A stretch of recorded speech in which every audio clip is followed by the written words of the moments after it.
The dying Kethvari warrior pressed her scaled paws against Sergeant Marcus Chen's chest, her amber eyes fading but desperate. Blood seeped from the plasma wound in her torso, staining the forest floor of Kepler 442b a dark crimson. "Please," she wheezed, her translator struggling with her weakening voice. "My cubs. They are hidden in the cave behind the waterfall. The Dominion hunters will find them if—" "Ma'am, you need medical attention," Chen interrupted, already reaching for his field medic kit. Around them, the sounds of battle echoed through the alien jungle as human forces pushed back another Dominion assault. Zarath, the Kethvari huntress, shook her massive head. Her species stood nearly 8 feet tall, built like a cross between a panther and a dragon with retractable claws that could slice through titanium. They were apex predators, feared throughout the galaxy for their ruthless efficiency in combat. Yet here she was, pleading with a human soldier. "No time," she gasped. "I've watched your kind for months. You protect the weak. You sacrifice for others who are not even your species. My cubs are only 3 cycles old. They cannot survive alone." Chen's dark eyes met hers. He'd been fighting alongside various alien species for 2 years since humanity joined the Galactic Coalition against the Dominion. The Kethvari had been reluctant allies at best, proud, solitary, viewing other species as inferior. But this mother was different. "I'll find them," he promised. "I'll keep them safe." Zarath's breathing grew labored. Teach them to be strong. But not like us, like you." Her massive paw found a small crystal pendant around her neck and pressed it into Chen's palm. "Show them this when they doubt. Tell them their mother chose hope over tradition." She died as the twin suns of Kepler 442b began to set. 3 months later, Chen had become an unlikely father to 2 Kethvari cubs named Kix and Nala. They were small for their species, barely reaching his waist, but already showing the predatory instincts that made their kind legendary. Their scales were a mottled brown and gold, and their eyes held an intelligence that both amazed and worried him. The Coalition had established a forward base in the ruins of an ancient city, and Chen had convinced his commanding officer to let him care for the orphaned cubs rather than send them to a Kethvari colony ship. Most of his fellow soldiers thought he was crazy, caring for 2 baby predators that would eventually grow large enough to tear him apart without effort. But Chen saw something else in their eyes: curiosity, compassion, traits that Kethvari society systematically trained out of their young. He started small. When Kix instinctively went for a killing strike during combat training, Chen would redirect him toward defensive positions.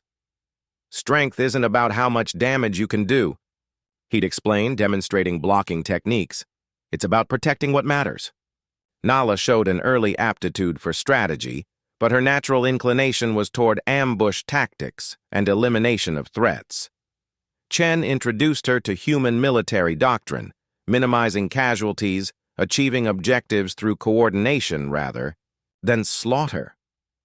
"But Sergeant Chen," Nala would ask, her young voice still carrying the distinctive growl of her species, "why not simply kill all enemies? It is efficient." "Because sometimes today's enemy becomes tomorrow's ally," Chen would reply, showing her battle reports where former Dominion soldiers had defected and joined the Coalition. "Every life has value. Every person has the potential to change." The other human soldiers initially kept their distance, but gradually they began to help. Corporal Williams taught the cubs about human music and art. Lieutenant Rodriguez showed them how to play soccer, a game that fascinated them with its emphasis on teamwork over individual prowess. Private Thompson shared stories of his own children. Back on Earth, treating Kix and Nala with the same patient affection he showed his own family in video calls. The cubs learned to laugh, a sound that had never existed in Kethvari culture. They learned to share food instead of competing for it. They learned to comfort each other after nightmares instead of seeing emotional vulnerability as weakness. Most importantly, They learned that strength could be gentle, that predators could protect rather than destroy. 6 months after Zarath's death, coalition forces achieved a major victory. A group of HFY warriors arrived to reinforce the base, led by War Commander Thexran, Zarath's former pack leader.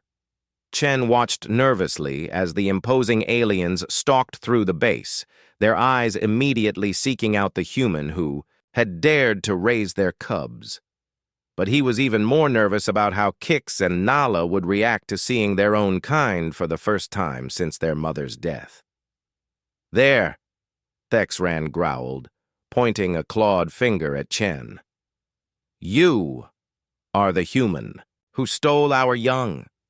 Before Chen could respond, Kix and Nala stepped forward. They had grown considerably in 6 months, now reaching Chen's shoulders, but they moved with a grace that was somehow different from the predatory stalking of the adult HFY.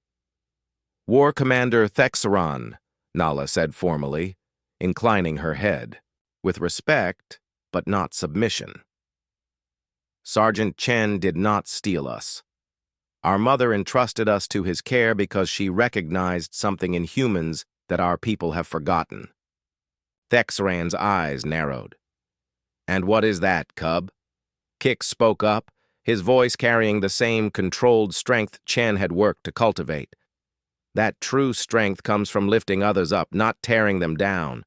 That a warrior's greatest victory is creating a world where war is no longer necessary." The war commander's expression shifted from anger to confusion, to something that might have been wonder.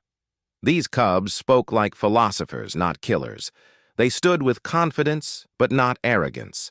And when a small human child from the civilian quarters ran past, chased by a mechanical toy that had malfunctioned, both cubs immediately moved to help, Nala carefully catching the toy while Kix comforted the frightened child. "What have you done to them?" Thexran whispered to Chen. Chen smiled, fingering Zarath's crystal pendant, which he still wore. "I taught them what their mother wanted them to learn. That being an apex predator doesn't mean you have to be alone at the top. It means you have the strength to pull others up with you." That evening, as Chen watched Kix and Nala playing soccer with human soldiers while Thexran observed in thoughtful silence, he understood what Zarath had truly given him. Not just 2 cubs to raise, but a bridge between species. A proof that nurture could overcome nature, that love could reshape even the most fundamental instincts. The galaxy was changing, one gentle predator at a time.